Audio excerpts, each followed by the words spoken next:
Thank you, Chair, and thank you, participants. I want to recognize the presence of the MD for Kenya Power, who is my long-term friend, Engineer Kiror, my sister Masinde, and all of you. Good morning. I am here to represent my CS, Rebecca Mian, who is supposed to be here, but she's attending an AmCham meeting. We are having a meeting with the American Chamber of Commerce and Industry, and so she has asked me to stand in, and so I have a speech to read about e-mobility and what it means for industry.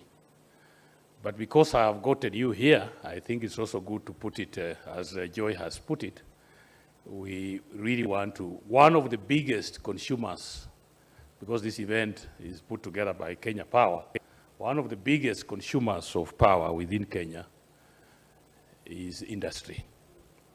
And I want to paint a picture for industry before I read this, so that we can say where we want to go.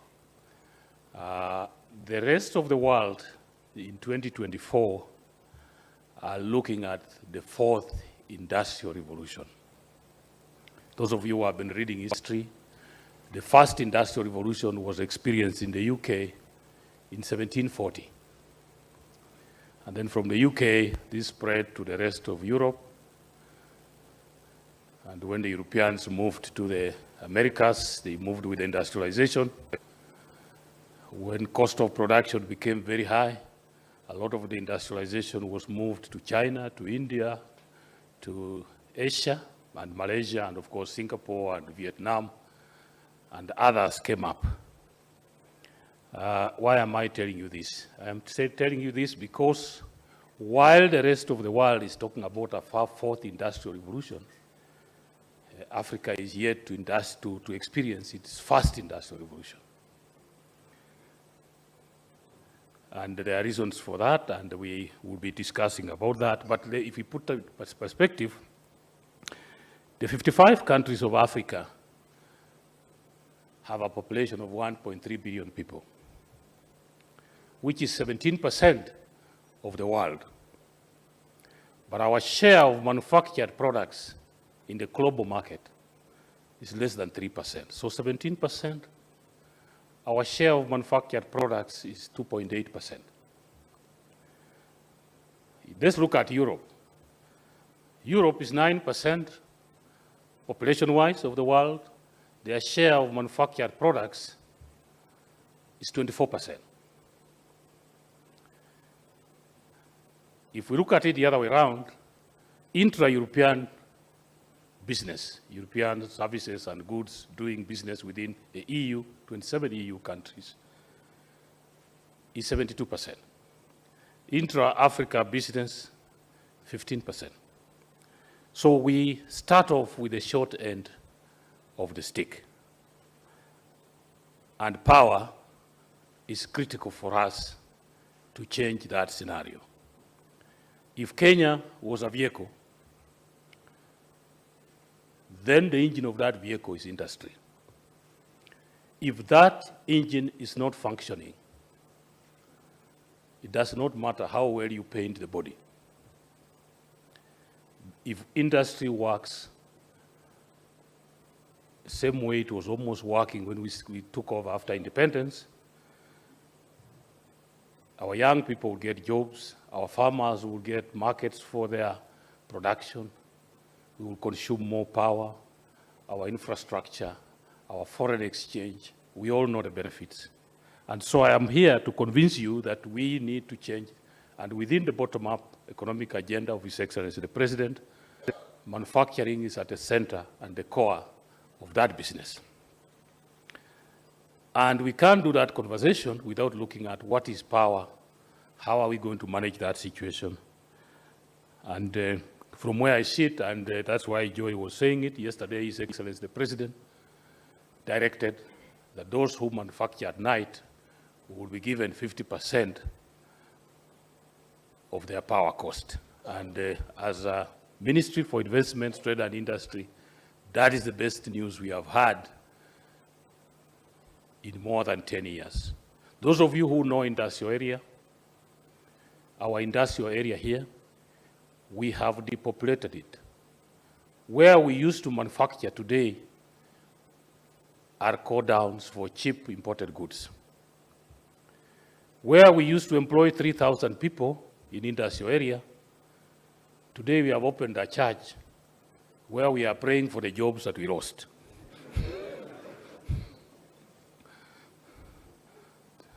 This is where we are. I was telling the MD that the Eldoret town of 1980 was more industrialized than the Eldoret town of today, where you had Raymond's, you had Rivertex, you had Kennett. And so, as Kenyans, we have a duty. Kenya has been a leading manufacturer in the region. In fact, as we speak, East, Central, and Southern Africa, at some point, were only beaten by South Africa. So we have been a big manufacturing center. But for us to sustain that momentum, we need a different type of thinking. If we are going to think the way we are thinking, if Uganda is going to give us power to industries at 5 US cents per kilowatt hour, Ethiopia is doing 3, Tanzania is doing 5, 6, we want to give 10, no, not 10, 20.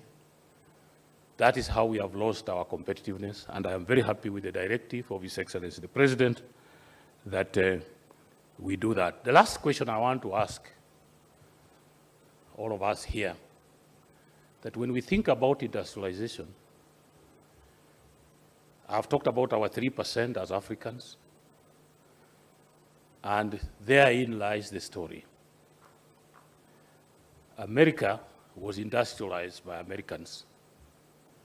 Europe was industrialized by Europeans.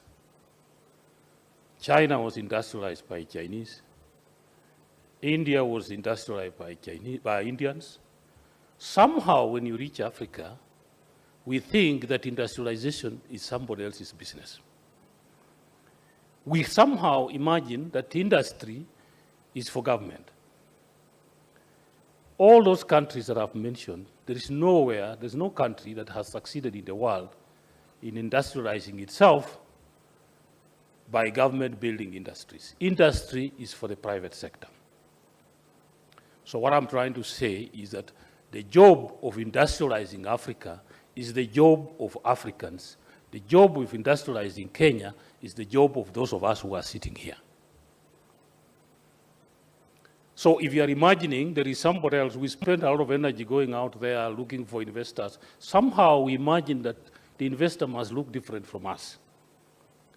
I think time has come when we as Kenyans, we are importing toothpicks, we are importing matchboxes, and when you talk to Kenyans, they will tell you they don't have money.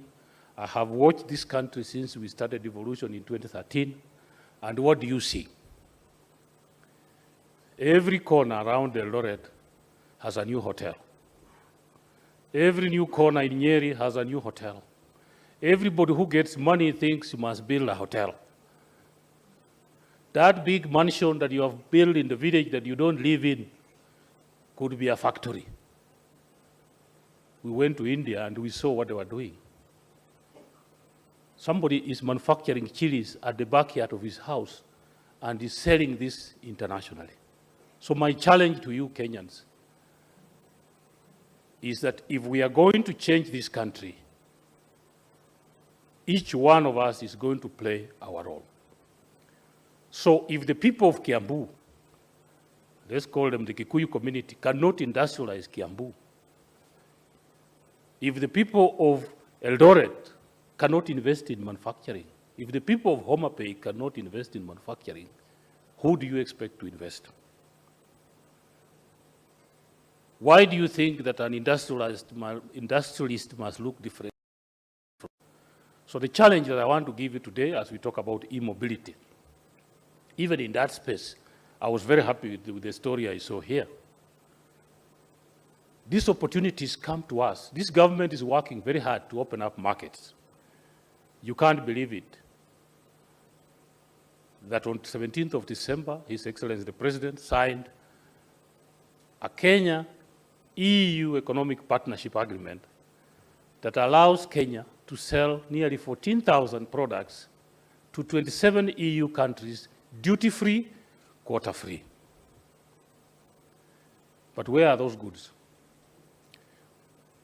Sometimes I think we are behaving like a factory that closed down, but the marketing department is still selling the products. So we are opening up markets, and we don't have the product. So after we have signed the agreement, now we are asking who is going to invest. Let me give you the example of AGOA. AGOA is coming to an end in 2025. We had nearly 20 years to produce under AGOA. So we sign an agreement with the US, and then we sit back. And then what happens now? You have duty-free, quota-free access to the US market, 300 million people. You have signed an agreement, you have no idea what to do with it. So what happens? Somebody else relocates his factory from India, brings it to Kenya, imports this material, makes a suit, make it made in Kenya, and then he takes your share of what you spent, taxpayers' money. So you're opening up a market for which you have no idea what to do. You can imagine that one country has to sell to 27 countries in the EU. This is an opportunity that we as Kenyans need to take charge. We are at the tail end of concluding the Kenya-US Strategic Partnership Agreement. Again, we are opening up opportunities in that space. You know that the African Continental Free Trade Area is already working, the EAC area. So mine, really, as we talk about e-mobility, because we know the opportunities, we have put the incentives, the tax incentives that you need. I want to call upon each one of us to take it as our patriotic duty to invest in manufacturing, because that is where the future of the world is going. I think, MD, that those comments are enough. So I will not read, I will, as I said, I tell my CS I didn't read your speech, because I think that we needed an honest conversation. And I hope that you've been touched by this story, and that we need to invest in manufacturing. I thank you.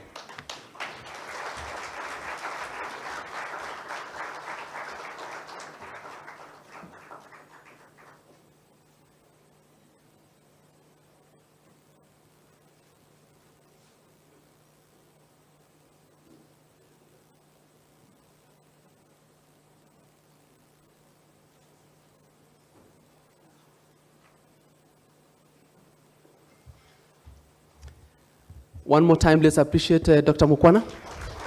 Thank you so much, PS. Much, much appreciated.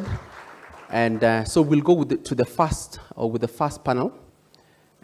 Oscar Machete, please, you can come upstage. And If you have any issues with our sector of industrialization here, I can answer all the questions. Thank you. Give him a clap. thank you. All right. All right.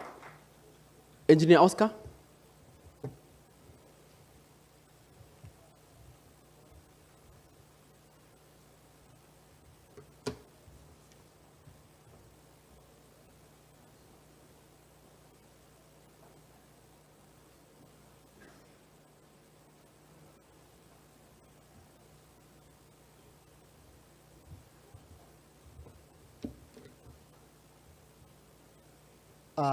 Ladies and gentlemen, good morning. Allow me to recognize the presence of our board chair, other members of the board, our KPLC management team, and the rest of us within this audience. Thank you so much for setting aside time to come and join us in our second e-mobility conference that Kenya Power is holding just to help accelerate this particular sector within the country. So to help us discuss something in line with what the PS has shared, that is to do with the local assembly and manufacturing, we have a panel that I'll be inviting to join us. here on our stage. And I'll call out their names, and as they come, I'll request that at least a team removes this podium so that we can be able to have clear access to the panel as they come. So allow me to invite, just come.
Okay, sorry for that.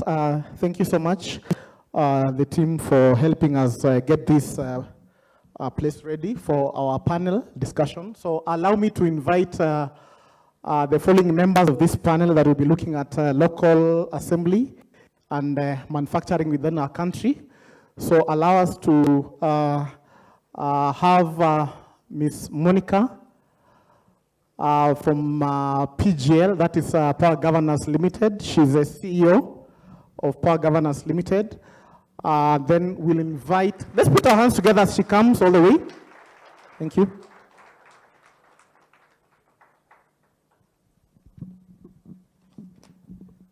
If I may borrow what we did yesterday, it will be good for us to clap for each and every person until they get here to the podium. Thank you. Thank you so much. Have a seat. We also have Rachel Tiribi from KVM, that's Kenya Vehicle Manufacturers. She's in charge of the quality department. Then also allow me to invite Moses Nderitu from Basigo, the managing director. Moses, please. Although he's coming here under IMAC, but we can be able to mix up the two, no problem. Let's give him a hand until he comes. Then we have Mr. Ashit Shah from the Kenya Association of Manufacturers, who is board director and of the automotive sector. Mr. Ashit, please welcome. Thank you so much. Let's give him a hand until he gets to the stage. Lastly, we have Mr. Gideon Oele. I don't know that he's in the room. I've not managed to meet him, representing the Trade Ministry.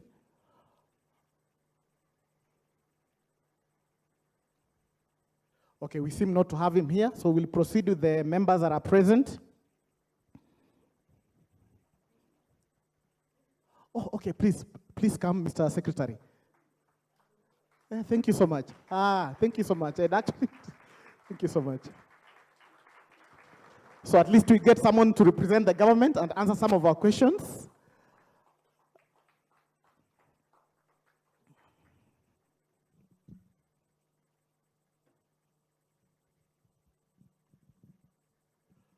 I would like us to proceed. Yes, thank you so much. I think it's the first panel with a good representation of the ladies. And interestingly, they're seated next to me, so I feel good. We are meeting the third gender rule. All right, thank you so much. We'll proceed with our discussion. So we are looking at local assembly and manufacturing within the country. And I think it's something the PS has really stressed on, that as a country, for us to really move ahead, that is an area we really need to focus. We need to get ourselves from just being given fish to actually fishing and getting the fish we want. So that if you want tilapia, you get your tilapia. If you want omena, you get your MENA, and whatever it is that suits you. All right? So maybe to start us off, it will be good for us to really understand from my panelists. I'll give them an opportunity just to introduce themselves briefly to get to know what it is they do, and then we'll be able to proceed with our discussion. So I'll start with the one right next to me. Please, thank you. Thank you, Oscar. Are you able to hear me clearly? Wonderful. My name is Monica Thukumwema, and I am the CEO of Power Governors Limited. We are a mobility solutions provider in the country. And what that does in line with manufacture is that we are part of the value chain. We are the ones who provide localized solutions as part of the value chain. So in short, we provide telematics solutions, we are in the business of doing charging infrastructure as well, and much more. Thank you. Thank you so much. I'll move on to Rachel. Good morning. My name is Rachel. I head a quality department at Kenya Vehicle Manufacturers. Kenya Vehicle Manufacturers is an assembly plant in Kenya. We are a multi-brand assembler. And as of last week, we were very excited to launch Basigo as one of the EVs models we are doing. And I'm excited to be here today. Thank you. Thank you so much, Rachel. We'll move on to Moses. Good morning. Is it working? Can you hear me? Yeah. Good morning. I introduced myself earlier as Moses Nderitu, but I'm in this panel as the Vice President of the Electric Mobility Association of Kenya, which is a lobby group and industry association for people who are in electric mobility. Yeah, thank you. Okay, thank you, Moses. We move on to Mr. Ashit. Good morning, everybody. Can you hear me? Yeah. My name is Ashit Shah. I'm a board member at Kenya Association of Manufacturers. We represent 14 sectors in the manufacturing sector. We have more than 1,200 members. I also chair the automotive sector at CAM. Thank you. Okay, thank you. Mr. Secretary? Yes, good morning. My name is Lobi Masharia. I'm the Secretary Industrialization in the State Department for Industry. And I think the PS has already set the pace in terms of what we really need. And I think we can engage more. Thank you. Okay, thank you so much, Mr. Secretary. And thank you to all of us for introducing ourselves and really telling the audience what it is we do from where we come from. And I think in a short while as we proceed, we'll be able to see the relevance of each of them in this particular panel. So beginning as off will be to find out, a lot has been said by the PS and locally when you hear people talk about assembly and manufacturing, they mention very many things. But I think it will be good for us to hear from our panelists. What are the various challenges within the assembly, or rather the local assembly and manufacturing sector, and especially with our focus on electric vehicles within the country? And as they tell us the challenges, it will also be good to tell us also what are the opportunities, so that we are not so much fixated on what it is we can't do or that is hindering us to do what we need to do, but also at what opportunities are there for us to be able to progress as a country. So I'll begin with my immediate right. Madam Monica, please. All right. Thank you, Oscar, for that question. If I would begin with a very obvious challenge is awareness. I think awareness serves as a very important element in the entire conversation of e-mobility. And currently the country is, this conversation almost seems like it's just a high-level conversation or a national-level conversation, but it hasn't trickled down to the kawaida buda person. So when I talk about awareness, it has a direct impact towards our manufacturing or assembly, because as we all are aware, if we are to do any assembly or local manufacture, then it means we have to have demand. The laws of demand and supply have to come in place. So if people are not aware that this is actually the future and this is where we are going, then chances are manufacturers and assemblers will struggle to have orders and enjoy economies of scale and all that. Speaking as an infrastructure provider for charging, one of the main challenges that we have encompassed is actually lack of the infrastructure itself. as much as Kenya Power and generally Kenya as a country is a global leader in terms of green energy, we still struggle with issues to do with infrastructure. And what do I mean by that? As a charging infrastructure provider, we have to do mapping for the areas where we're going to set up chargers.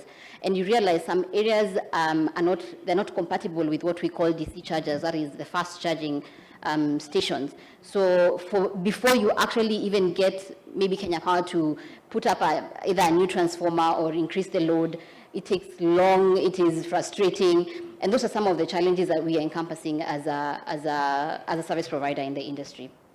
Should I continue or can I leave the rest? You can give us one or two opportunities available. Okay, opportunities. As a player in the value chain, one of the obvious opportunities is job creation. I mean, and not just job creation because we now have factories that are producing or assembling e-mobility, but job creation across the value chain.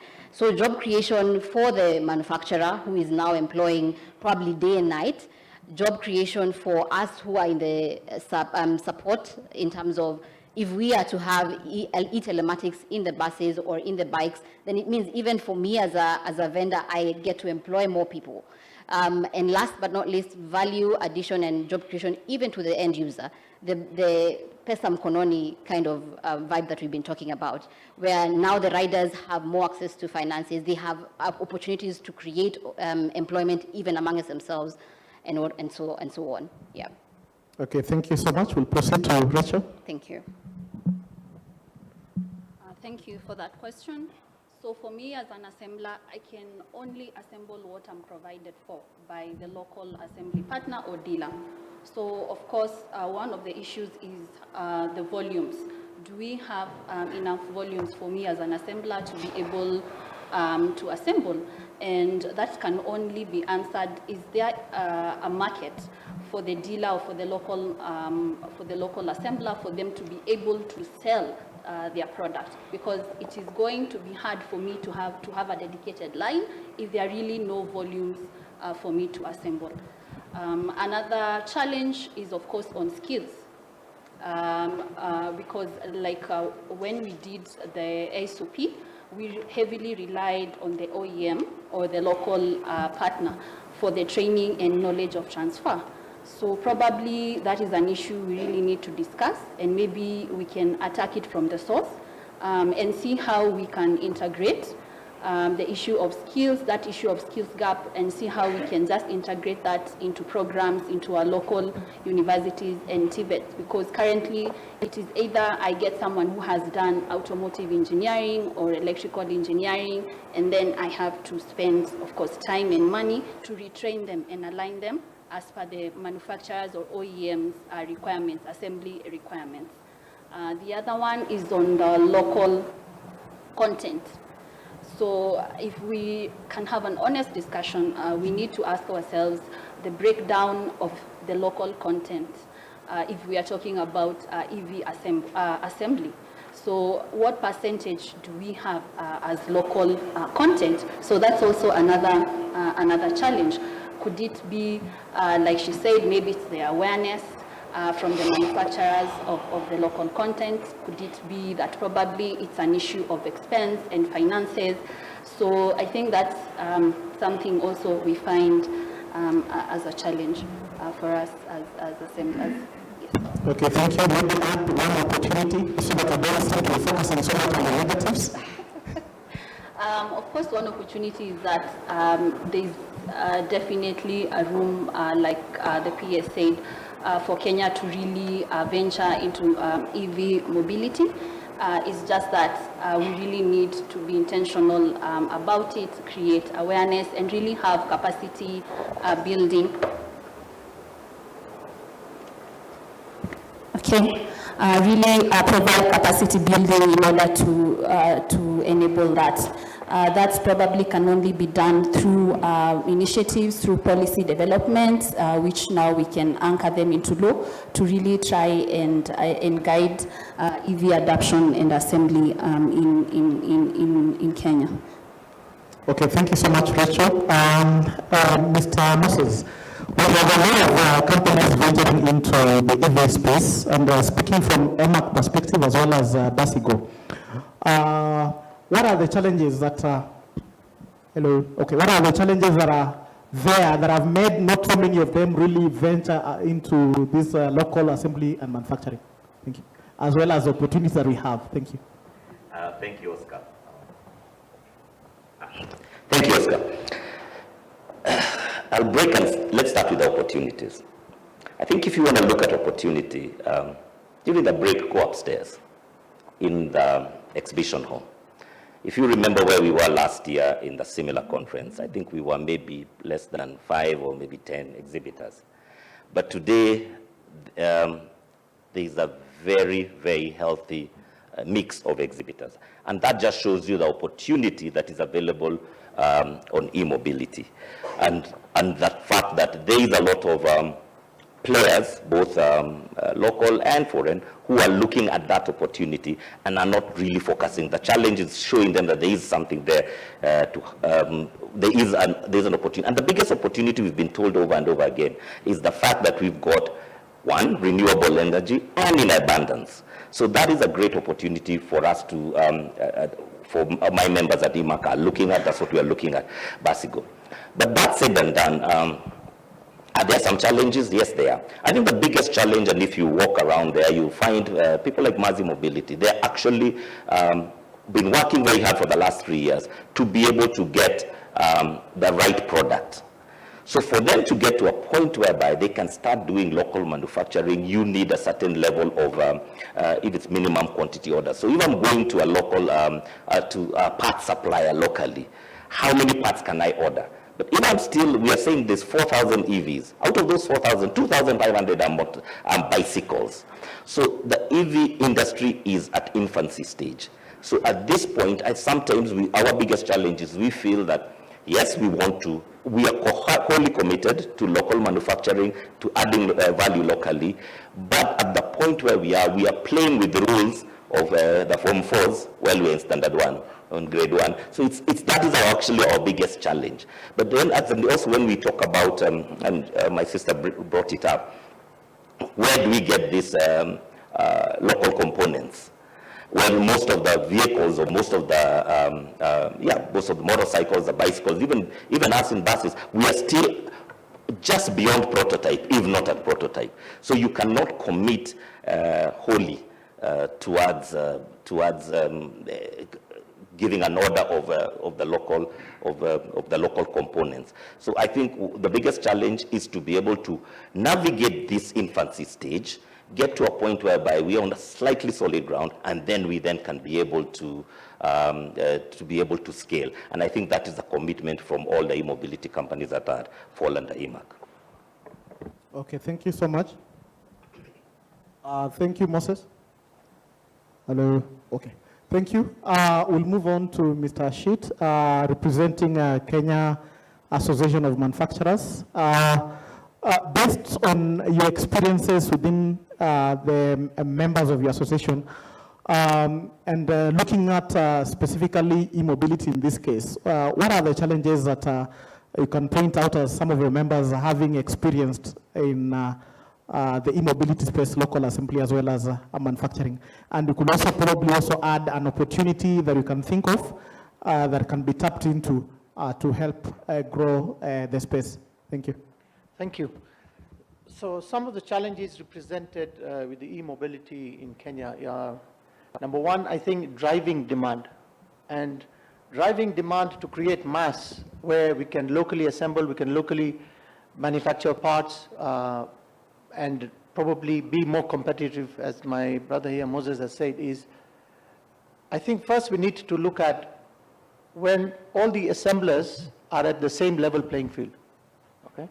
So that whatever policies and incentives we have are same and applicable to everybody. Not that some companies are given exemptions, the others are not. This will basically, we have double standards on the same. And I think that will basically bring down the whole industry, and some people will have advantage over the others.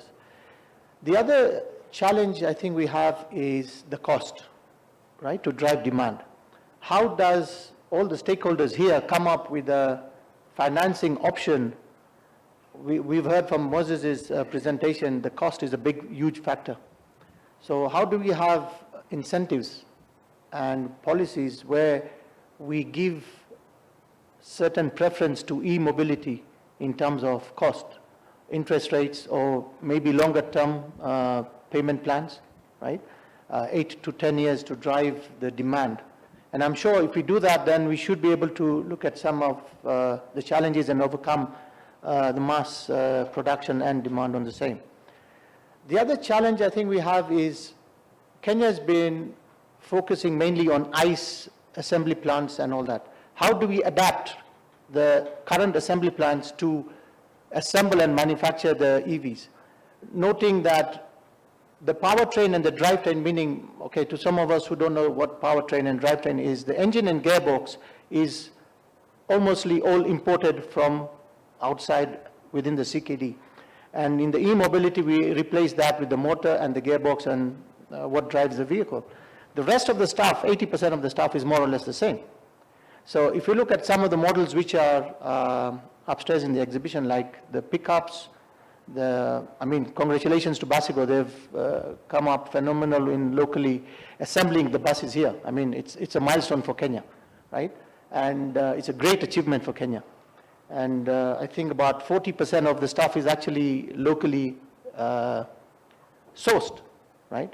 So if Basico can do that, why can we not do that with the others, right? Where we have an assembly plant with Isuzu, with AVA, with KVM, where we can assemble the pickups here and get the drivetrains and powertrains from outside. We also need to look at certain opportunities in terms of how can other components be made locally, right? For assembly as well as after sales, right? And not focusing too much on assembly, while there's going to be certain products which are going to be used as after sales on servicing the vehicles once they've been sold. Infrastructure, I think we've mentioned, somebody's mentioned that we don't have enough infrastructure and power. How do we partner with Kenya Power and Lighting to create and assemble and manufacture infrastructure for charging stations and battery swapping within Kenya? Why should we import from outside, right? If we all put our heads together, I'm sure we can develop huge opportunities and supply whatever is needed. What we should be asking ourselves, how as Kenya do we champion the e-mobility and supply to the rest of Africa, whether it's CKD or fully built units to the rest of Africa? The market is already there. Africa's demand of vehicles per year is about 4 million vehicles, new and second-hand, right? How do we look at servicing or supplying that African demand, right? And I think as Kenya, we've done excellent in looking at e-mobility and driving this agenda.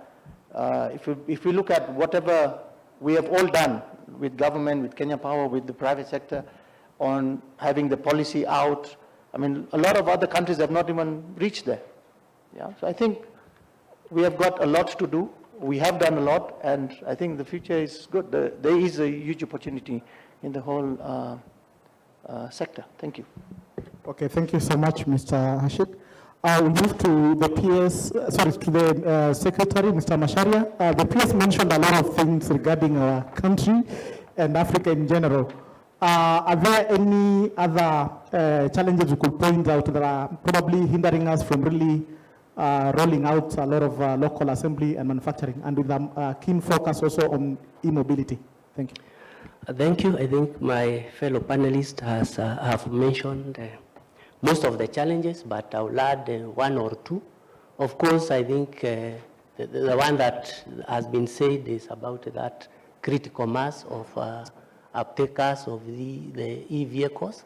And I think as Kenyans, we are already complaining of high fuel cost, and therefore I imagine there is already a population there who should be able to take up these e-vehicles. I think the other one that Ashita has also mentioned is on issues of enabling policies and legislation. Moses has also alluded to it. And I can confirm as a ministry, as a State Department, we are working on actually reviewing an automotive policy, which was passed in 2022, but of course, probably it had not taken in the issues, the emerging issues on e-mobility. I can also confirm that we are also working on an automotive bill. It's currently at the AG's office for that legal input, and it is going to try to address the creation of that level playing field that Moses and Ashita are speaking about. The other challenge we already have had is about the issues of the batteries that they use. It's not the normal run-of-the-mill batteries that we are already getting locally, and yet when it comes to taxation, they have to bring them from out, but the taxation is so high because it's lumped together with the other ordinary batteries, which we have capacity to produce.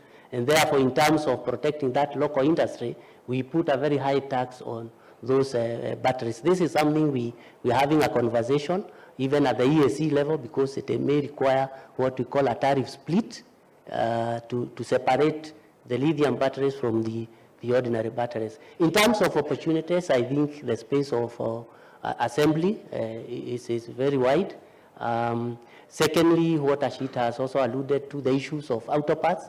Under the ICE, that is the ones that are using petrol-based products, we had already identified, for example, for motorcycles, how many parts cannot be imported. They must be made locally. So that is a conversation we are having with the industry to see how best to promote that issues of local content. Thank you. Okay, thank you so much. Now, having looked at the challenges and the opportunities, I think it will also be important to find out what, and this is especially for IMAC and CAM, as well as government, that is from our Mr. Secretary, on what it is we are doing as, the different bodies, what it is we are doing to really address the various challenges and, that we have, so that we can really accelerate local assembly and manufacturing of electric vehicles within the country. So we'll start with the, Mr. Ashit. As CAM, what is it that you are doing to really address this in terms of either policies or any guidelines that you're putting in place, or any special requests that you're already making that will help really accelerate this particular sector? Thank you. So one of the things which we have proposed to government is the assembly regulations, LN 84 and LN 112. When the first assembly regulations were done, we had not captured the EV space into the regulation.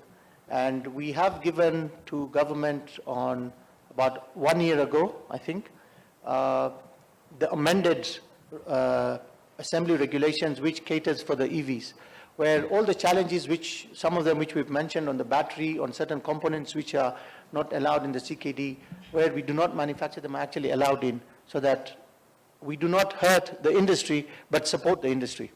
So I think that is a big win if it is passed through.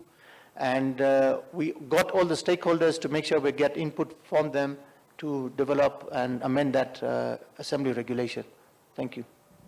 Okay, thank you so much for that. Mr. Nderitu, what is IMAC doing? Well, number one is we have, as an industry, we have then decided to have our own voice, and we can then speak directly. And the reason why we are doing this is so that we can be heard. I think we, at the e-mobility space, we feel that sometimes we are silenced by what we'd call the legacy industries. As if you look at some of the assembly lines have been around for 50 years. Electric vehicles have been assembled. I think Rome is the first one to assemble, and that's within the last 3 years. So what, as IMAC, we're doing is, while working with other organizations like KAM, and working very closely with the Ministry of Industrialization, and now with the e-mobility task force, is to try and create a space for e-mobility directly, so that we are not looking, a lot of times it's pitted as ICE versus EV. It's an alternative, and we feel that this is an industry that can give Kenyans an alternative way of moving, but it also requires, as Ashit said, you need to do something to spur growth or to spur demand. I can tell you, if you go to my village in Nyeri, there is no demand for KFC. But if you then allow a KFC to open in Nyeri, maybe there might be some demand coming up after that. So we are working very hard to actually spur demand. I think what you can see with the numbers, what you can see from, if you look year on year, what the growth, especially in the two-wheeler sector, yes, we agree that there's parts that are already gazetted already that you have to buy locally. But those are for bikes that have been assembled in this country for the last 10 years. So for bike that is beginning, I've seen auto parks upstairs. They're just introducing their first bike. So what is their order? How many bikes can they assemble locally, economically? We're already dealing with an issue of a high upfront cost. And then we have to conform. So all we've been asking for is for a bit of, if you look at even the white paper we launched yesterday as EMAC, we're saying, can we get an accommodation of between 2 and 3 years to let us spur growth, bring in some of these prototypes so that people start, so that awareness that is not there with the people. So we can also move out of Nairobi, because e-mobility right now is a Nairobi and Mombasa issue. Yet a lot of the, for example, two-wheelers, a big market is Western Kenya. When is it going to get there? And how people in Western Kenya use motorcycles and how we use them in Nairobi is very different. So the prototype or the bike that you want to be able to work in different markets, or the vehicle you want to work in different markets, you must have to go through a certain product life cycle. But if you then create a situation whereby, as Ashit says, that from day one, I must do what Isuzu has been doing for the last 50 years, then I am at a complete disadvantage and I will never be able to grow the industry. So I think what we are advocating for is an opportunity. It's an opportunity to just go through this winning stage, and then you will start seeing the benefits, and the benefits to the power, you'll start seeing the benefits to foreign exchange, because as that grows, and even if you get to even 1% or 5%, you'll start seeing less pressure on our foreign exchange and all that. So I think that's what we're advocating for, but working within the existing. We're also making a lot of noise so that we can be included, and we made a lot of noise and we were included in the automotive bill. When it was done, it had nothing to do with e-mobility. Now we are there. So that is what we are trying to do. We have to stand up on rooftops and do the dance so that we can be noticed. Otherwise, we might end up, the Form 4s here might ignore us completely. Yeah. Okay, thank you. We'll go to Mr. Masharia. You've talked about automotive bill. You've also talked about the policy. Is there anything else as a ministry you are doing? And let's say maybe in terms of incentives. I think yesterday there was a presentation where the presenter was requesting for more or less, zero excise duties, zero VAT, and so on. I don't know that the government is still considering that, especially for the parts that are coming in, so that we can have maybe local assembly and manufacturing. Thank you. So thank you. It is true what Moses is saying. This is like a newborn baby. It needs to be babysat, if I may use that word. It's an infant industry.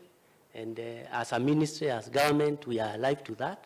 And of course, when you are coming into a space where there are others, there is need to have continuous conversations. I'm happy as a ministry, in fact, whenever we want to do anything that is touching on manufacturing, one of the major BMOs that we have to talk to are the CAMs, the chambers, and now EMAC, because we cannot do anything without input from them, because they are the doers. Us is to create that, what I would call enabling environment, business enabling environment for them to thrive. So we are having that conversation, and that's why we have alluded to the fact that we are looking at the automotive policy to try and accommodate the emerging issues, especially related to EV. We are doing the automotive bill, and I think during this conversation, the issue of incentives will have to come in. And when we talk incentives now, we also have other stakeholders, because sometimes when you are asking for tax exemption, zero rating, blah, blah, that now has to involve the National Treasury, because they also look at other things that, but as a ministry, we are ready to work with this, the associations. We are ready to support them, because For us, local assembly is about that issue of job creation, issues of technology transfer. Those are very important to the ministry. And like the PS said, it's manufacturing that will drive the economy of this country. Thank you. Okay, thank you so much about that. I will move on to Rachel from KVM. You guys have been doing assembly for quite a while. And as has been mentioned by yourself as well as Moses from Basigo, you launched an assembly plant for electric buses at your plant recently. And I think it will be good to give the audience some kind of assurance in terms of quality. That are we going to have similar quality of the products that are coming from that assembly line as compared to what has been imported? And maybe as you answer that, it might also be good to just take us briefly through the quality control process that you have for locally assembled or manufactured products. Thank you. Thank you for that question. I can confidently assure that the products that so far we have produced for EV, more so Basigo, that they are safe for use. This is because once they bring in the kits, they bring in kits that are type approved and tested before they come to KVM. And now when they come to KVM, then we have to go through quality process, which normally starts at the receiving of the kits, where we check material quality and the kit integrity, because it is only at that point where we can decide, do we have issues that are affecting quality? And if there are issues, how far or how deep are the issues? Then we can decide, do we proceed with the assembly or do we stop? If do we stop, then there is a procedure on how to, we call it a UCR procedure on how then we can communicate with the OEM on how to replace the parts. If it's an issue that is really deep, that needs technical probably support, then there's also a procedure for that. So once the kits have been checked, confirmed, and now they are in line, we do have assembly processes that we have been provided for and guided by the OEM. This is through the use of assembly instructions, quality instructions, that just basically tell us and guide us that this is what you're supposed to do, this is where you fit these parts. Then in terms of quality, we have quality gates along the stations in the assembly line. The quality gates are there just to confirm that we do not have a defect that is going to pass from one station to another. So after we are done with the inline quality checks, then we have the end-of-line checks. And then we proceed to the last stage. We call it buy-off or product audit, where we have certified product auditors who now act as the eyes of the customer. This is just basically for them just to go through and check and confirm that this product is okay, where they do static and dynamic checks. After that, then they put a green okay status just to confirm that now this unit is ready and we hand over to the customer. So that is the quality checks that we do for both EV and also for the other models. And also I can confirm so far for the units that we have assembled, maybe Moses can confirm that we have not received any campaign management or issues. Thank you. Okay, thank you. Maybe just still on you. Yesterday when I came in, there was a truck out there by Jack, and what I'll call the batteries were more or less a bit exposed to the cables. Well, when I use the word exposed, I don't mean really per se naked, but it's something you can be able to touch. You know, the cables are things you can be able to touch. And one of my colleagues, being an electrical engineer, raised the question that in the event of now passing through the rainwaters that are there right now in Nairobi, what assurance do people have that they'll not be electrocuted or something like that? Is that one of the checks you people do for EVs in this case? Thank you. I may really not want to get into the technical aspect of that, but like I said, they will only bring in kits that have been approved and tested. And the issue of electrocution, I really don't think that is an issue. So long as the guidelines that you've been given, you adhere to that. In fact, while we are assembling, we've not really had an issue on electrocution. Maybe Moses would want to speak more on that. Moses, please. Maybe just assure you that our buses went through El Nino. Yeah. Yesterday, we know what happened, and we've been going through. But on a serious note, if you look at the vehicle you've mentioned, all the wires in orange, that's high voltage, very well insulated. There's certain standards on that, and they're very high standards.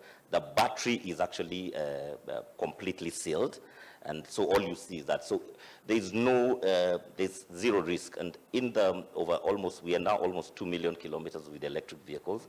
We've never had a battery issue or anything to do with leakage of power. So I would, it's an assurance we do give. And it's also something that is highly audited by the OEMs who we are assembling their vehicles, because it's their intellectual property. But lastly, I'd also like to say that with the buses the 2 buses that are now operating in Nairobi, that have come from KVM, and all the other ones that are going to be coming thereafter, actually there is, when you look at them on face value, there is no difference between those buses and what we imported. Yeah. In fact, zero difference. In fact, the buses that we've actually locally assembled are more comfortable, because we then use air suspension, and what we had imported were the leaf spring, which comes from the horse-drawn carriage. So with this air suspension, these buses are actually much better. And then we are taking it further, and sitting here, Monica will be then providing, we've said she can provide telematics for one of the buses we are building, so that we can, instead of bringing telematics from outside, we are then looking what's available locally, and that then continues to create that value chain. So yes, much, I would say much better. And last but not least in that, and the owners who already bought the buses can go to KVM. So yesterday, as we were here, one of the people whose bus has been built showed up at KVM with his color palette, because he knows where his bus is being built. So there's a reason to do local manufacturing, because every bus that we're actually building already has been allocated to an owner, and we could not do that if we're importing. Okay, thank you so much. You've spoken of Monica and telematics. Monica, the floor is yours. Tell us how telematics and electric vehicles come together and support local assembly and manufacturing. Thank you for that. So how we are integrating our products to the system is, telematics in itself is data. So we are providing products that are able to give data that would then help the fleet managers operate efficiently.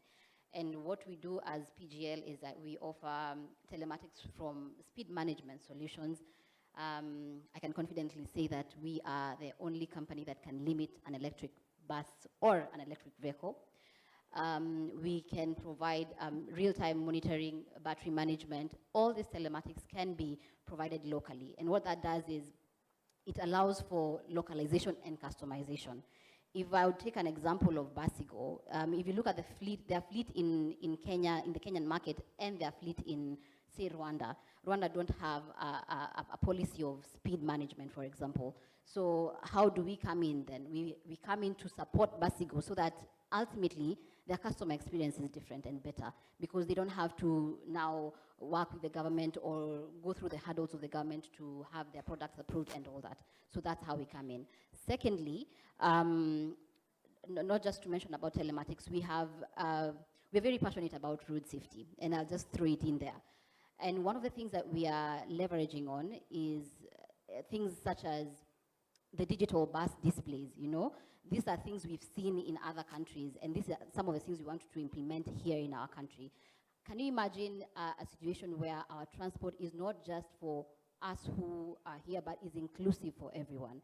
So what the digital bus signages do is that they are able to, it's audiovisual, so they can be able to communicate to the passengers. If you have a passenger who has a hearing aid, they can see where they are going, they can see the location of where they are.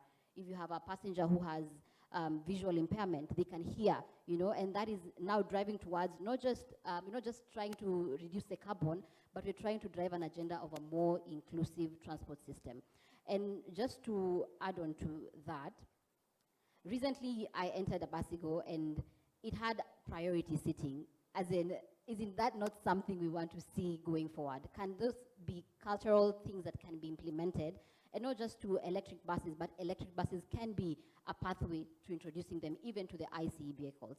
So that now women are more included, you can have a priority seating for a disabled person, and these electric buses are coming to change the conversation completely. Talking about things like now for the boda sector, where we provide swaps facilities and charging facilities for bodas. I like the fact that with electric mobility, there's a drive towards safety for one reason or the other. And everyone who is owning an electric bike somehow has a helmet for himself and for the rider. And so these are small things that might not be visible in the carbon conversation, but have a very direct impact on our transport situation. Thank you. Okay, thank you, Monica. Another question I'd like to ask our panelists, especially CAM, as well as IMAC. This is a new space, and for the ICE vehicles, most people have what I'll call, fundi wangu wa gari, fundi wangu wa electrical, fundi wangu wa, all that. Apart from, of course, the well-known companies that deal with the vehicle repair and maintenance. So I don't know that there's anything you're doing in terms of training, not just for the ones that are actually building or assembling these vehicles, but also for the ones that will be conducting a service or these vehicles. That in the event that you are driving a vehicle and you get on a problem and it's an EV, there are some people somewhere you can actually reach out to who are well-trained, they are certified, and they can be able to attend to any issue affecting your EV. So we'll start with Moses and then Mr. Shah. Thank you, Oscar. So for for all our EMAC members who are actually bringing vehicles, one of the first things is they're having to set up their own training modules, and also over and above that, must be able to repair the vehicle. So if you go to any of the display upstairs, they will tell you how they deal with issues of batteries, how they, if the case, for example, Ampersand build their own batteries. So if there's an issue with the battery, they can actually repair the battery. As at Basigo, we have our own fully fledged workshop where we can actually do major repairs.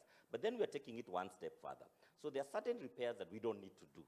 So for example, when you want to do wheel balancing, you want to do any of the tires, brakes, that is actually on local assembly and manufacturing. My name is Nina Shaban, and welcome to the second day of the KPLC e-mobility conference. And the reason why we had to interrupt the program, of course, the conversation is quite of importance, but our chief guest is here, and this is the Cabinet Secretary for Energy, that is Mr. Davis Chichir. He has been visiting the exhibition. We have different exhibitors all in the motion or motive of matters e-mobility. So if we could just get closer, maybe just to get a feel of what this particular exhibitor is letting him know, talking to him about, and also for him to tell us what his experience is thus far. All right. Very good morning to you, Buenos Aires. How are you? Very well, Yeah. very well. Yeah. So this is your first day here. Thank you very much for gracing us with your presence, by the way. So you have been able to walk around and at least see what the exhibitors have to showcase. Let's start off with that. What do you have to say about the exhibitors who've made it here today? Thank you. And your name was? Nina Shaban. Nina. Thank you, Nina. The e-mobility space is growing very fast, as you can see, from the two-wheeler to the heavy trucks. Kenya Power adopting the maintenance of the Kenya Power network using e-mobility vehicles. And this is very exciting in very many fronts, from the challenges of climate change, where we can now go almost fully green, because as you are aware, Kenya percent energy mix grid is 92% renewable. And you don't then have to use fossil fuel, and therefore the question and concern of burning environmentally damaging fuels will come to a stop much sooner. This industry is growing pretty fast, and we want to do that. And like can be witnessed, and I'm personally surprised that it is really moving pretty fast. We have done policy, and from April, we have a charging tariff for e-mobility, which is fairly a competitive tariff to encourage the uptake of this technology that addresses climate issue. But more importantly, you know, we are not a fuel, we import fuel into the country. And we went into the height during the tightened monetary space of importing fuel through G2G, because we spent about $500 million every month. $500 million every month. You can imagine if we are basically tapping solar energy, tapping wind energy, tapping our geothermal energy, and pushing it to run our vehicles, to run our bikes, to run our economy. We do not have to struggle with the trade imbalance to get forex into the country, because we have that opportunity of not releasing $500 million. So this is very exciting, and with the policies coming in place, with the entrepreneurial industry growing the way it is growing, with the charging systems being fully developed for the parking spaces, for our homes, for the highways, you can see the industry is really off-taking or already on the upper trajectory of taking off. I'm wondering whether my next car should really be a petrol car. Well, what's your next car after you've seen this? I'll try my best. I'll try my best to get an EV. But you see, the thing is, an EV, we have to admit that they're costlier than to purchase than the fuel car. So that may be a challenge for many people who want to make that transition. So what role will you as a government play to ensure that this transition is actually made easier? The government is looking at incentives. I accompanied the president in the state visit to Japan, Tokyo the other day, and we're looking at I've talked about, if we don't have to spend $500 million to import fuels, if we have to address the climate change issues by ensuring that we are getting the premium of being 100% green, we will have to really give incentives as government. And you can already see that the e-mobility tariff is the best tariff in terms of cost compared to all the other tariffs. The e-mobility tariff is 8 bob per kilowatt hour at night. And if you then are able to buy the home charging system, you charge your vehicle at night and pay only 8 bob per kilowatt hour. Most of the bikes of the vehicles we've seen here can run for an equivalent of, 3 shillings per kilometer. 3 shillings per kilometer is actually 6 times cheaper than the conventional vehicles we are running. So the economics of the cost of doing business will significantly come down.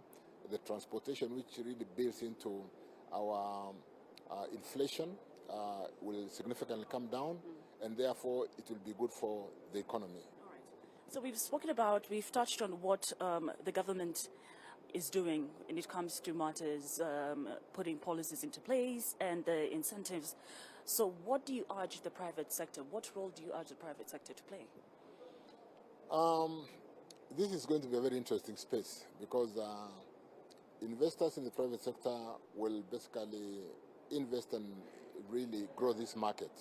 But like, remember, in the early days of the mobile, you used to go to charge your phone. There used to be charging shops. And you could imagine today, I don't know whether there is any business, anybody who goes to it. So I encourage the private sector to help government to incentivize and make this market grow faster by ensuring that when we give incentives in charging like 8 bob per kilowatt hour, they pass the same to the customer as we develop the charging systems to the home, because we can make this EV industry look expensive when it is really the private sector really loading so much. So let's have a reasonable return on investment for our charging stations, for our investment, make money, let's all grow the industry together and ensure that we grow this industry and reap the full benefit of e-mobility. All right. Well, at this particular point, I'll allow you to continue with your tour. Bonus years. So this is Utu, time to go electronic. Electric, okay, yes. I'd like to hear what...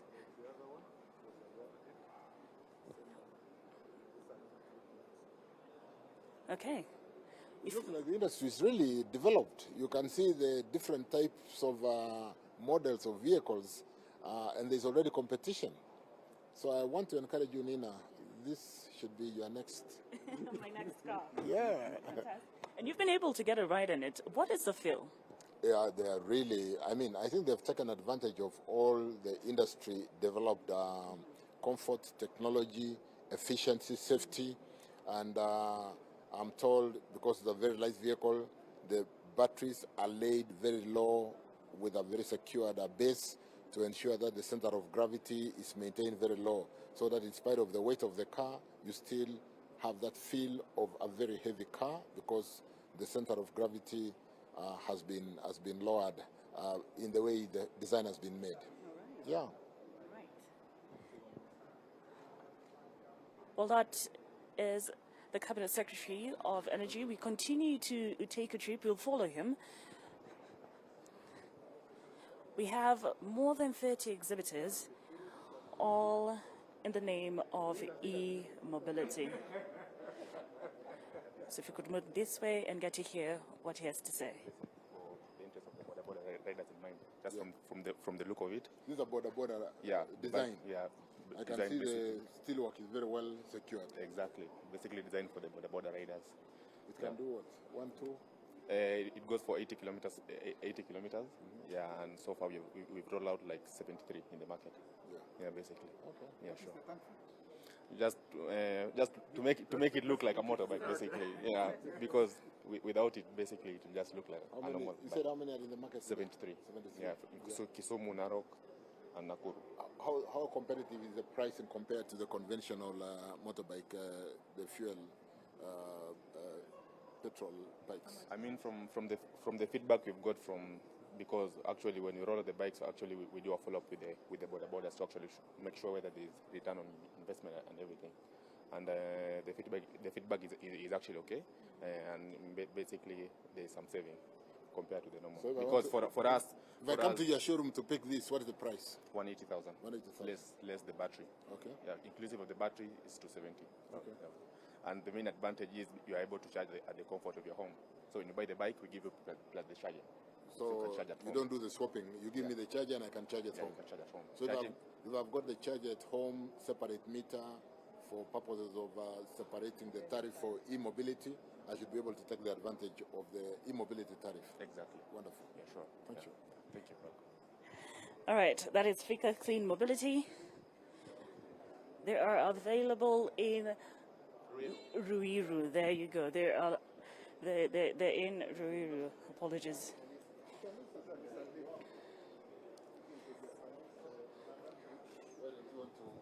Put your brand to the market. You do that. It's for the brand. We are here to showcase the charging system. Okay. That's what we are saying.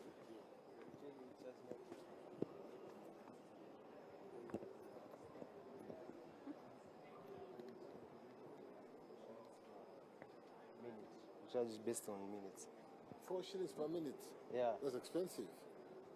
But if it's fast, you pay less. Okay. So if you charge for like an hour, it's like around 240 shillings. And that can get you quite a distance. Like how many, what is the unit of the fuel that goes into the car? Is it kilowatt hours? It's kilowatt hours. Kilowatt hours. Yeah. This car has a capacity of 3.5 kilowatt? This car has a capacity of...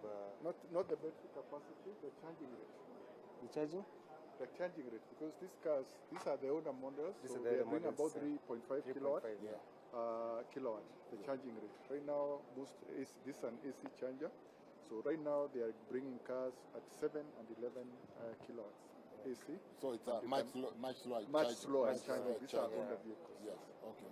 So with new models and new cars, you can get. But in terms of the charging. Kenyans, for the Kenyans to understand, how much cheaper is it to run this car compared to the petrol engine? Petrol engine. In terms of kilometers, the ordinary cars will do 10 kilometers per liter, and a liter of fuel today is about 200 shillings. What are we talking about here? So, 40 takes you for how long? 40 it can take you for, let me say, approximately 48 kilometers. Yeah, okay. That's 1 hour, 48 kilometers. So you see, that's a bit better than using diesel. Nina, the economy is transforming. Yeah. E-mobility. So another thing. What I've not said is that the e-mobility industry, once it grows, the rate of demand of power for Kenya is going to double. So today we grow at about 150 megawatt demand of power, which we have to generate to feed the economy. And with e-mobility growing, we will see an additional 150, 160 megawatt requirements per year. So it's going to be also really growing up the uptake of energy, which today we develop under the least cost power development plan, where we match supply and demand. And with this, it will ramp up the demand, and therefore we have to work on the supply side. And this required demand, will we, as a country, are we ready? We are ready. We have geothermal, we have solar, we have a waiting list of, deployment of generation today is quite fast on solar, quite fast on wind. And it could actually address that intermittence because, you can take power and store.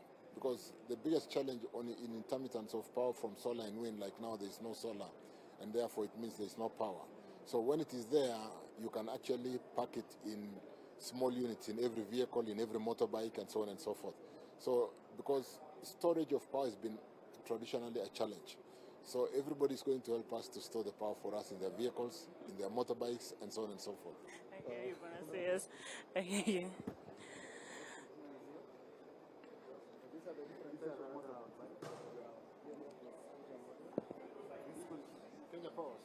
No, it's still under charge, isn't it? So So this is it's for mostly deliveries. As you can see, it comes with a pre-installed carrying. That. So with this, you can go to up to 160 kilometers. That's the safety system. It can go up to 160 kilometers when both two batteries are full, and it goes at a slightly safe pace at around 75 kilometers per hour or 80 kilometers per hour. So you can get your goods in time, and the drivers will be safe and the goods will be safe. And another good thing about this, they don't have charging station where you stop and swap. You can charge anywhere. You can charge at home. Yeah. So right here we have the chargers. All this, when you buy the scooters, they come equipped with these chargers. As you can see here, there's an adapter. You can charge 2 batteries at once. Okay. So one battery takes you about 80 kilometers, and 2 batteries take you 160. The biggest challenge has been, where do you charge? If we can now charge at home, it removes the challenge completely. Yeah. As you can see, this is a simple normal plug. Yeah. So you can just stick it in your socket and charge. And installing it is actually quite easy. You can just remove it. Daktari, this myth of charging station, people should just be able to charge at home. Exactly. Yeah. Exactly. Just remove it like that and insert it like that. Absolutely. No, that is true. I think another question that many people will ask is, I think another question that many people at home would ask is, in layman's terms, just to break it down, how much would it charge you to charge your batteries fully? I'm not really sure about that because... No, the question is, we can answer that. How much would it cost you to charge your battery fully? Yes. if your battery is for the motorbike, most batteries are 3.5, up to 2.9, from 1.8 to 3. So let's say 3 kilowatt hours. Is that correct? Yeah. 3 kilowatt hour battery Times charge 8 times 8 shillings. That's about 24. That is 24 bob. And then you do your 8 kilometers. These two batteries are 3 kilowatt hours. Yeah. Yeah, So okay. times, and they take 2 hours. So times it is free transport. Question. Yeah. I'm satisfied with Yeah. that answer. Well, thank you very So much. you charge Yes. at night using the off-peak charging tariff of 8 bob. And you are buying 3 kilowatt to fill your battery. You will get your 3 kilowatts times 8 bob, 24 bob, and you can do 80 kilometers. Look at an 80 kilometer today. Where the conventional guys? An 80 kilometer, I'm sure they will need some 200 bob, maybe. Yeah, actually, the reason why they are using charging stations is because for home use you can use, but for boda, you need energy on the go every other time. So as when you do 50 kilometers, by lunch you need another one, so you don't want to stop. That's why they have the swapping stations during the day, but at night you can. Don't forget that the life of a boda in a day is about 100 to 150 kilometers. Yes. So if I'm carrying 2 batteries, like we've seen some motorbikes having 2 batteries, and they are fully charged, I'm good for the day. Yeah, I'm good for the day. You know, we are dealing with the beginning of the market entry. In a very short while, when we develop this industry, the cost will really come down. Yeah. And even the models. Yeah. And that is why we are having conferences like this one today. Wonderful. Absolutely. Thank you, Nina. All right. Thank you. Thank you very much. That was the Cabinet Secretary of Energy, that is Davis Chirchir. We followed him as he was making his rounds in the exhibition, or visiting the exhibitors. This is the second Kenya Power E-Mobility Conference. Let's just listen in on what this gentleman is explaining.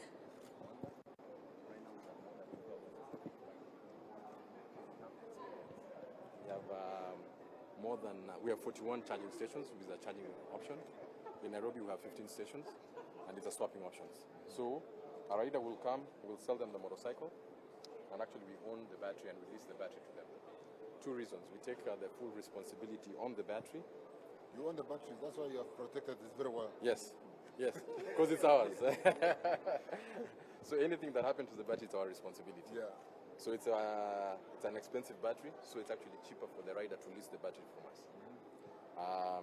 We have 15 stations, planning to have 25 by end of the year, within Nairobi and its environs. So traction has been very good. We can't meet the demand, so problem is money. What is the outlook looking like?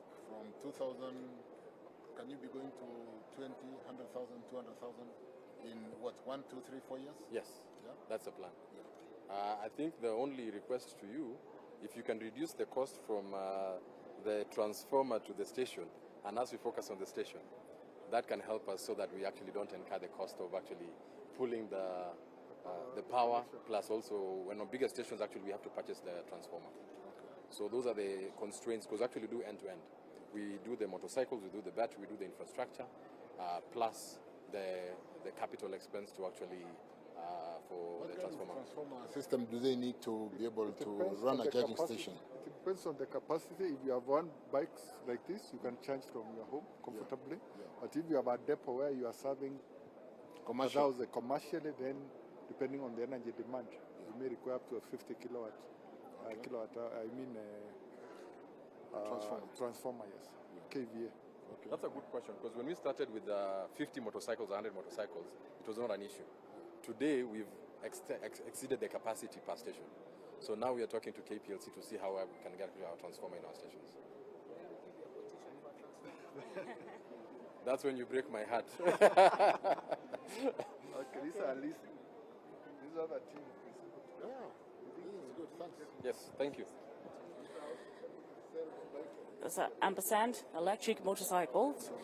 They're also big on zero engine maintenance and costs. Now at Rom Electric. We are Rom Electric, founded back in 2017. So we pride ourselves in making sure that we create local value chains. So local assembly. Local assembly, even some of these parts are locally manufactured and locally sourced from local partners that do, say, footrest, kickstands, and the rest. So this bike alone is being done by within our factory. We have an employee base of 210 employees. Yeah, engineers, R&D, technicians alike. So this bike is made with 270 individual components that are designed in-house. So and a number of them manufactured in-house? Yes. Or in the market, like, local? The space tank, what you see, that cover, the footrest, and even these footrest for the rider. Those are done in-house, and the others which are sourced within the local partners, which includes the seats, these fenders, and some of these springs are sourced within the local value chain. Besides that, we also do electric buses. So that bus over there is locally manufactured. So the entire bus body, is locally manufactured. That means in terms of after sales, employment, we are doing more numbers. So as long as we've been able to employ 210, and you include the casual workers, 246. That means we are paying taxes to the government. But we have a slight challenge when it comes to the category that we are in. Many of us, the players existing in now, are doing CKD, but now we are doing more than CKD, in that we design and develop some components. So there is a gap in the law to cater for people doing a lot of manufacturing and local assembly, which we like to look into. The other aspect is on charging. So we give liberty to border riders or owners of these motorcycles to charge at home. And our CFO yesterday mentioned that we want Kenya Power to look into maybe a special tariff, even cascaded not only to the charging points, public charging points, but even to home users in future. I know we need smart meters and the like, but this also helps in lowering the cost of ownership in the long run. True. Yeah, and the most important thing for home is to make sure that we save money, increase money to the riders, because at the end of the day they'll be able to, better their living and income processes. What you're talking about is we'll need a 2-meter. If you think about our traditional home, it will have the meter for the and a meter for the lights. We'll now need a meter for the e-charging, because we are giving a special tariff for e-charging. And when you have that at home, you can be able to really lower the cost of ownership and the cost of the running cost. And I don't think giving a meter for a third meter in the house would be expensive. How much is the cost of installing an extra meter? That is tariff. 3,000. No, about 10,000. For smart meters, about no. For smart, yeah, the meter is 5,000. They are using the token for the home. They are using the it's still around 10,000. But the smart meter, you need about 15,000. So it's a one-off cost where you are now able to enjoy a special tariff at home, and you don't have to worry about looking for charging stations. Yeah. So if you own 2 batteries, you own a split meter, you have a meter for e-charging, then the cost of running would be really significantly low. Yeah. Yes. With collaboration. You're driving to home office, it becomes economic. It's tenable. Yeah, like our motorcycle has 2 batteries. So essentially you only use one at a time. Yeah, so you can leave one charging either at your local kiosk or at home. Then once you're done, if you see battery low on one, then you can go swap or interchange. But if you charge both overnight, then it means you are good the whole day. You are good the whole day. The range on the 2 is 140 all the way to 180, depending on your driving styles, among other parameters. And just to mention, on charging, we are advocating for open architecture when it comes to charging. So this enables interoperability for other players to come in and also charge. Right now we have 5 stations that are doing charging. Unlike other models, because the battery is owned by the rider and we give them a charger, they can also do top-up at our charging stations.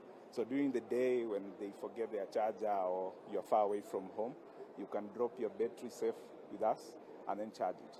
And allowing other players to come in and also tap into that will enable the industry to grow without the need for them to come and invest in charging infrastructure. So they can just focus on building the product, and then we can help them in charging. It looks like it cannot organize our border industry because you have to pack your border nicely. You have to slot in the charging. Yeah, so for the beauty about this, because the battery is removable, you don't need to park the bike to leave it there.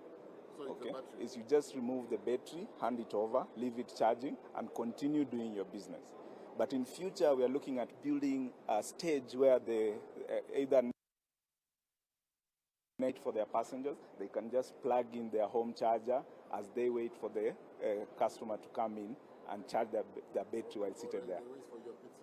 Yes, exactly. As they wait for your pizza to be ready. Yeah. Yes. So we have roam points also that will be able to talk to you guys, and we are happy with the collaboration of Kenya Power in enabling us build the charging infrastructure. Okay, good people. Thank you so much. All right. Good luck. Thank you. Okay, so the conversation still continues, and we will be listening to the CS address the conference, which is downstairs. We are at the KICC. So let's take a very quick break. We straight back to programming. My name is Nina Shaban.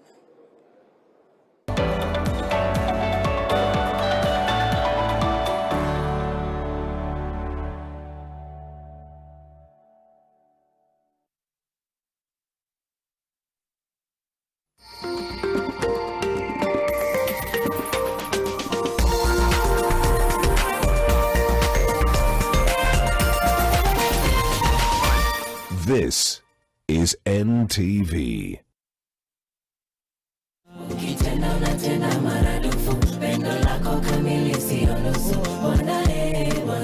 This week on Crossover, we shed a light on artists who are making an impact straight from the diaspora.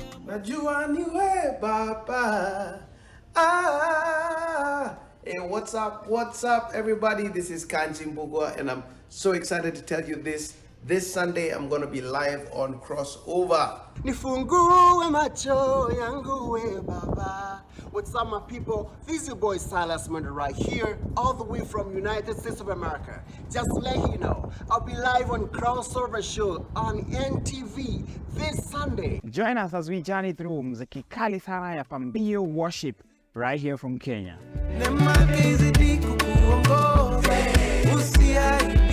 So let's meet this Sunday for great conversation and amazing music from 11:30 to 1 p.m. only on NTV. And this is Crossover.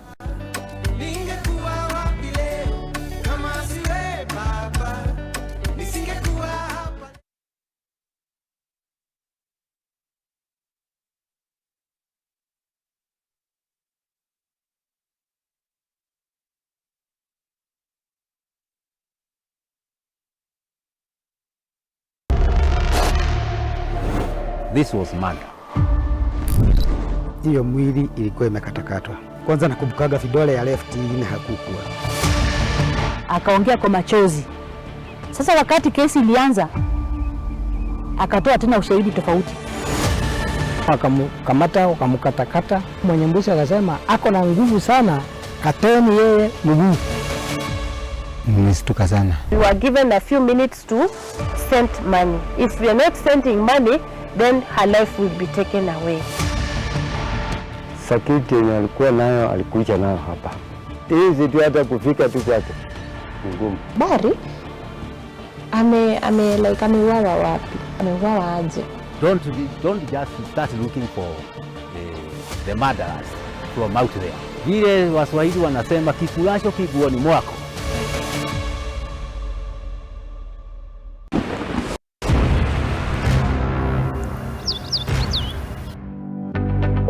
Climate change imeaffect wasee different sana. Vile imeaffect wasee kwa jiji ni different vile imeaffect mashinani na different vile imeaffect mitaani. Wasee wa mashinani mostly wanga afikiwa na hizi conversations za climate change na madhara yake. That's why tuko hapa hivi tukiweza kubridge hiyo gap kufikia mashinani na pia kufikia mitaani. Tutakuwa tunauliza maswali 3. Je, unajua climate change ni nini? Climate change is a long-term change in Earth's climate. Je, unajua madhara ya climate change ni nini na unakozaje kuongeza hiyo madhara ya climate change? cattle ikimeza hiyo beer cans ama plastic itakuwa harmful. So in a way to avoid hiyo ni collect it. We come together tuna collect then tunaleta huku studio. Mimi nito Jackson Rangu na nitakuwa nasaidia kubridge hiyo gap kufikia mashinani, mamitaani na kila place wananidi kujua hii conversation. Hii ni Earthways mtaani.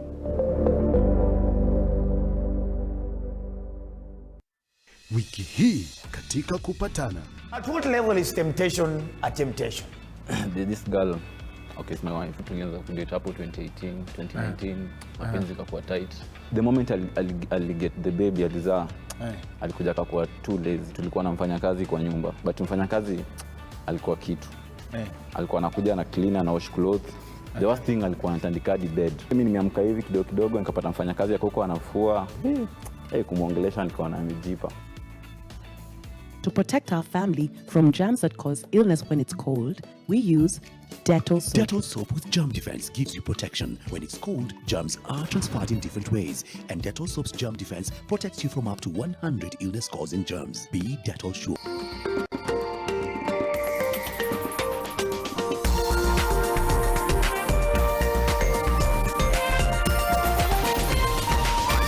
NTV, turning on your world.